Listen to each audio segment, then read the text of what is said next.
જોઈ શકીએ છીએ. હર વર્ષની જેમ આ વર્ષે પણ પક્ષની મહિલા બહેનો જે છે એ મોદીજીને એમનો પ્રેમરૂપી જે રાખડીઓ જે છે એ મોકલે છે. તો આ વર્ષે પણ એ જ ઉત્સવ થઈ રહ્યો છે. તો એની વિસ્તૃત માહિતી આપવા માટે હું શ્રીમતી અંજુબેન વેકરિયાજીને વિનંતી કરીશ. નમસ્કાર. સૌપ્રથમ તો આપ પત્રકાર શ્રીઓનો આ પત્રકાર પરિષદ અંદર હાર્દિક સ્વાગત કરું છું. ભાઈ અને બહેનનો પવિત્ર તહેવાર, પ્રેમ, સ્નેહ અને લાગણીનો તહેવાર એટલે રક્ષાબંધનનો તહેવાર છે. પવિત્ર શ્રાવણ માસની પૂર્ણિમાના દિવસે, રક્ષાબંધનના દિવસે બહેન ભાઈના હાથની કલાઈ ઉપર રક્ષાસૂત્ર બાંધે છે અને તેના દીર્ઘાયુ માટે, સુખ સમૃદ્ધિ માટે ભગવાનને પ્રાર્થના કરતી હોય છે. ત્યારે ભાઈ પણ બહેનની જીવનભર રક્ષા માટેનો સંકલ્પ કરતા હોય છે. ત્યારે આ પવિત્ર પર્વ પર આપ સૌના માધ્યમથી મારે કહેવું છે કે દેશના યશસ્વી પ્રધાનમંત્રી, લોકપ્રિય પ્રધાનમંત્રી નરેન્દ્રભાઈ વિશે, કે જેમણે મહિલાઓને સુરક્ષા, સન્માન અને સશક્તિકરણ માત્ર રાજકીય નારો નથી રાખ્યો, પરંતુ નીતિ, કાયદો, યોજના માટે પરિણામ સાથે જોડવાનું કાર્ય કર્યું છે. વડાપ્રધાન શ્રી નરેન્દ્રભાઈ મોદી સાહેબ જ્યારે ગુજરાતના મુખ્યમંત્રી હતા ત્યારથી દેશના વડાપ્રધાન સુધી હર હંમેશને માટે તેમને મહિલાઓને સરકારી યોજનાઓની ફક્ત લાભાર્થી નહીં, પરંતુ દેશના વિકાસની ભાગીદારી, નેતૃત્વ શક્તિ તરીકે જોવાનો અભિગમ સાથે કાર્ય કર્યું છે. એક ભાઈ પોતાની બહેનની સુરક્ષિતતા, સન્માનપૂર્ણ, ઉજ્જવળ ભવિષ્ય માટે જે પ્રકારે ચિંતા કરે છે, એ જ લાગણી, એ જ ભાવ સાથે દેશના વડાપ્રધાને બહેનો માટે નક્કર પરિણામો અને નિર્ણયો લીધા છે. આર્થિક સશક્તિકરણની જો આપણે વાત કરીએ તો સખી મંડળો, સ્વસહાય જૂથો દ્વારા લાખો બહેનોને સંગઠિત કરી સ્વરોજગાર અને આવકના સાધનો સાથે જોડવાનું કાર્ય કર્યું છે. એ જ પ્રયાસને જો આપણે આગળ લઈએ તો લખપતિ દીદી યોજના, કે જેના માધ્યમથી બહેનો સ્વાવલંબી બને એ સંકલ્પ લેવાયો છે. એ સાથે સાથે ડ્રોન દીદી, ગ્રામ્ય વિસ્તારની બહેનોને વધારે સક્ષમ બને, આત્મનિર્ભર બને તે માટેનું કાર્ય કરવામાં આવ્યું છે. કોંગ્રેસની સરકારમાં આપ સૌ જાણો છો કે માત્ર ને માત્ર મહિલા સશક્તિકરણની વાત થઈ છે, પરંતુ મહિલાઓ પ્રતિનિધિત્વ કરે એવું ક્યારેય એમના કાર્યકાળ દરમિયાન કોઈ કાયદામાં જોગવાઈ કરવામાં આવી નથી. નરેન્દ્રભાઈ મોદીના નેતૃત્વ હેઠળ અમલમાં મુકાયેલી અનેક યોજનાઓ, કે જેના ફળ સ્વરૂપે આપણે જોઈએ છીએ કે રાજ્ય અને દેશમાં મહિલાઓ કઈ પ્રકારે નેતૃત્વ કરી રહી છે, કઈ પ્રકારે પોતાનું સ્થાન જાળવી રહી છે.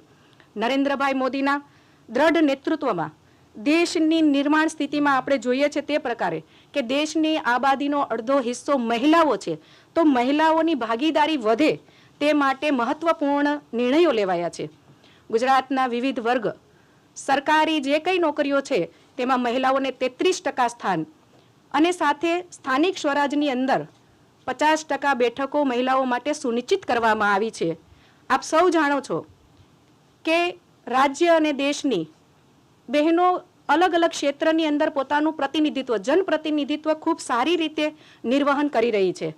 મહિલા સુરક્ષા, સ્વાવલંબી, ઉદ્યોગ સાહસિકતા અને વિકાસની જો ભાગીદારીનો સંકલ્પ હોય તો બહેનોની એમાં મહત્વપૂર્ણ ભૂમિકા છે. આપ જાણીએ એ રીતે ઉજ્જવલા યોજના દ્વારા કરોડો બહેનોને ધુમાડા મુક્ત રસોડું મળ્યું છે. સ્વચ્છ ભારતના અભિયાન અંતર્ગત શૌચાલયના નિર્ણયથી બહેનોને સુરક્ષા, સ્વમાન અને એમની જે ભાગીદારી છે એને મજબૂત કરવાનું કાર્ય થયું છે. પ્રધાનમંત્રી આવાસ યોજના દ્વારા બહેનોને સુરક્ષિત ઘર અને ઘણા અનેક કિસ્સાઓમાં તો એમને માલિકી હક પણ મળ્યો છે.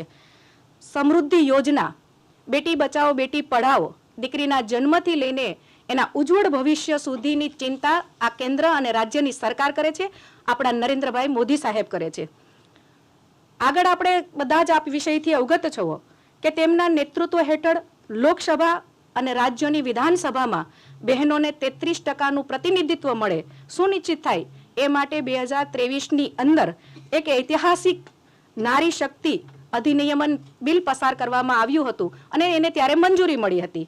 તેના જ અનુસંધાને હમણાં આપણે જોયું કે પ્રધાનમંત્રી શ્રી નરેન્દ્રભાઈ મોદી સાહેબનો સ્પષ્ટ સંદેશ એવો હતો કે 2029ની લોકસભાની ચૂંટણીમાં બહેનોની લોકસભામાં 33% ભાગીદારી થાય તેના માટે સંસદમાં એ બિલ લાવવામાં આવ્યા. પણ આપ જાણો છો કે કોંગ્રેસ અને વિરોધી પક્ષોએ આ બિલને પસાર થવા દીધું નહીં. કોંગ્રેસ માત્ર ને માત્ર મહિલાઓની વોટ બેંકની રાજનીતિ જ કરવા માંગે છે. મહિલા શક્તિ નેતૃત્વમાં આવે એવો એમણે ક્યારેય વિચાર કર્યો નથી.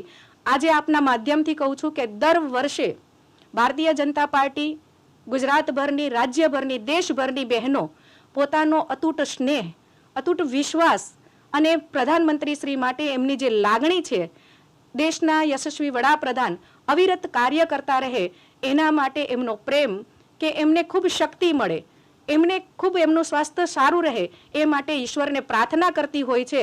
અને રક્ષાબંધનના આ પાવન પર્વ ઉપર દેશની સમગ્ર બહેનો, ગુજરાત રાજ્યની બહેનો, અમારી ભારતીય જનતા પાર્ટીની બહેનો એમને રક્ષાસૂત્ર અને સાથે સાથે પોસ્ટકાર્ડ મોકલે છે. એ પણ આ વખતે આજે મોકલવાનું આયોજન થયેલું છે. સમગ્ર ગુજરાતમાંથી મહિલા મોરચા અને તમામ બહેનો દ્વારા જે પણ બહેનો NGO ચલાવે છે, જે પણ બહેનો ભગીરથી કાર્ય કરી રહ્યા છે, કે જેમને કંઈક ને કંઈક પ્રેરણા સૂત્ર મળ્યું છે, એ તમામ બહેનો પોતાના રાખડી એટલે કે રક્ષાસૂત્ર અને પોસ્ટકાર્ડમાં પોતાના દિલની જે વાતો છે, એમના પ્રત્યે હૃદયની જે ભાવનાઓ છે, એ ભાવનાઓ આજે બહેનોને, તમામ બહેનો પોસ્ટકાર્ડના માધ્યમથી મોકલવાના છીએ. અમે નરેન્દ્રભાઈના દિલ્હી મુકામે એમના નિવાસ સ્થાને આ ગુજરાતની બહેનોનો જો પ્રેમ છે, જે ભાવના છે, જે લાગણી છે, એ બધું જ એમને પહોંચતું કરવાના છીએ. અસ્તુ. ભારત માતા કી જય. 10,000થી વધારે રાખડીઓ છે અને તમામ અમારી બહેનો, જિલ્લા પ્રમુખ, મહામંત્રી, NGO ચલાવતી બહેનો છે, એમના દ્વારા પોસ્ટકાર્ડ લખવામાં આવ્યા છે. બહેનોનો સંદેશો એમાં જે એમની વ્યક્તિગત જે દિલની લાગણી છે, જે હૃદયના શબ્દો છે, એમાં એમને વ્યક્ત કર્યા છે.